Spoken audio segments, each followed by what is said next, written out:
AP వ్యాప్తంగా భారీ వర్షాలు కురుస్తున్నాయి. ఏపీ విపత్తుల నిర్వహణ సంస్థ హెచ్చరించిన విధంగా శ్రీకాకుళం జిల్లాలో భారీ వర్షాలు కురుస్తున్నాయి. దీంతో ప్రజలు అప్రమత్తంగా ఉండాలని జిల్లా యంత్రాంగం ప్రజలను కోరింది. మత్స్యకారులు వేటకు వెళ్లరాదని సూచించింది.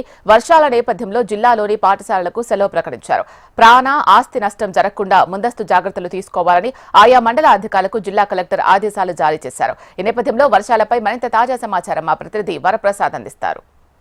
శ్రీకాకుళం జిల్లాలో 38 మండలాల్లో విపరీతంగా వర్షాలు కురవడంతో ఒక్కసారి అన్నదాతలు మాత్రం ఆనందహేళన వ్యక్తం చేస్తున్నారు. ముఖ్యంగా చూసుకునేసరికి ఈ ఒరిస్సాలోని శ్రీకాకుళం ఉత్తరాంధ్రలోని ఎక్కువగా వర్షాలు కురవడంతో నదులన్నీ నిండుకొండల్లా మారే అవకాశాలు మెండుగా ఉన్నాయని చెప్పి ఇప్పటికీ ఇరిగేషన్ శాఖ తెలపడంతో రైతులు మాత్రం ఆనందం వ్యక్తం చేస్తున్నా సరే మాత్రం లోతట్టు ప్రాంతాల్లో ఉన్న ప్రజలు మాత్రం అప్రమత్తంగా ఉండాలని చెప్పేసి ఇప్పటికే అధికారులు తెలియజేశారు. ఈ నేపథ్యంలో చూసుకునేసరికి శ్రీకాకుళం జిల్లాలో నాగావళి నది, మోసధార, బాహుదా, మహేంద్ర తనకి వర్షాలు ఒరిస్సాలో క్యాచ్మెంట్ ఏరియాలో వర్షాలు పడి వాటికి వరదలు వచ్చే అవకాశాలు ఉన్నాయని చెప్పేసి తెలపడంతో ఆ ప్రాంతాల్లో ఉన్న లోతట్టు ప్రాంత ప్రజలకు మాత్రం అప్రమత్తంగా ఉండి సురక్షిత ప్రాంతాలకు వెళ్ళడానికి అన్ని చర్యలు తీసుకున్నారని మాత్రం తెలుస్తోంది.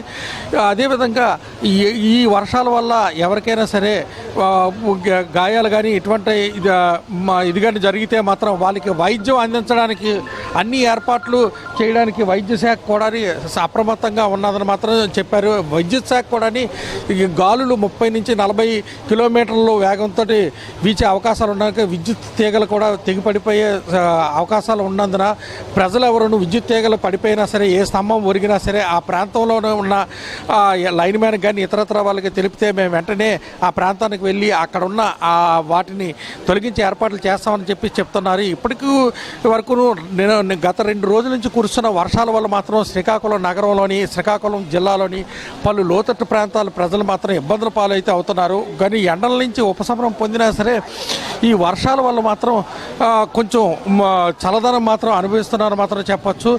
ఇప్పటికే శ్రీకాకుళంలోని అత్యధికంగా గార మండలంలోని 2 సెంటీమీటర్ల వరకు వర్షం కురిసిందని మాత్రం అధికార గణాంకాలు తెలుపుతున్నారు. అత్యల్పంగా మాత్రం కోటబొమ్మాలి మండలంలోని 1.2 మిల్లీమీటర్లు మాత్రం వర్షం కురిసిందని మాత్రం తెలుస్తుంది. ఇచ్చాపురం నుంచి రణస్థలం వరకు ఉన్న 192 కిలోమీటర్ల సముద్ర తీర ప్రాంతంలో మాత్రం అలలు మాత్రం ఉధృతంగా ఉన్నది. మత్స్యకారులు ఎవరూనూ వేటకు వెళ్ళొద్దని చెప్పి అధికారులు తెలపడంతో మత్స్యకారులందరూ తమ ఇళ్లకే పరిమితమై వలలు శుభ్రం చేసుకునే విధంగా ఉన్నారు. అదేవిధంగా తమ పడవలను కూడా ఈ గాలుల నుంచి, అదేవిధంగా సముద్ర అలల నుంచి రక్షించుకునే విధంగా వాటిని కూడా సురక్షిత ప్రాంతాలకు తరలించేయడానికి అన్ని ఏర్పాట్లు చేశారని మాత్రం తెలుస్తుంది. ముఖ్యంగా వరి పంట, మొక్కజొన్న పంటకు మాత్రం ఈ వర్షాలు మాత్రం ఎంతో ఉపయోగంగా ఉంటుందని మాత్రం రైతులు తెలుపుతున్నారు.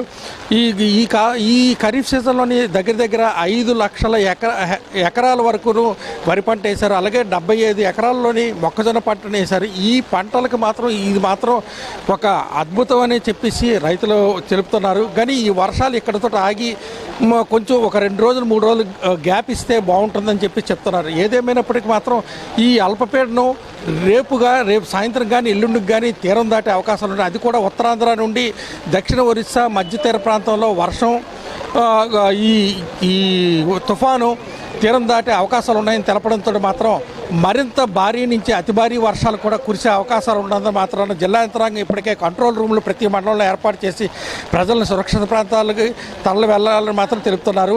అదేవిధంగా క్యాచ్మెంట్ పాయింట్ ఒరిస్సాలను మాత్రం విపరీతంగా వర్షాలు కురవడంతో నదుల్లో పరివాహక ప్రాంతాల్లో ఉన్న అప్రమత్తంగా ఉండాలని తెలుపుతారు. ఇది శ్రీకాకుళం జిల్లాలోని వర్షానికి సంబంధించిన తాజా సమాచారం. కెమెరామెన్ గోపితో వరప్రసాద్, HMTV, శ్రీకాకుళం.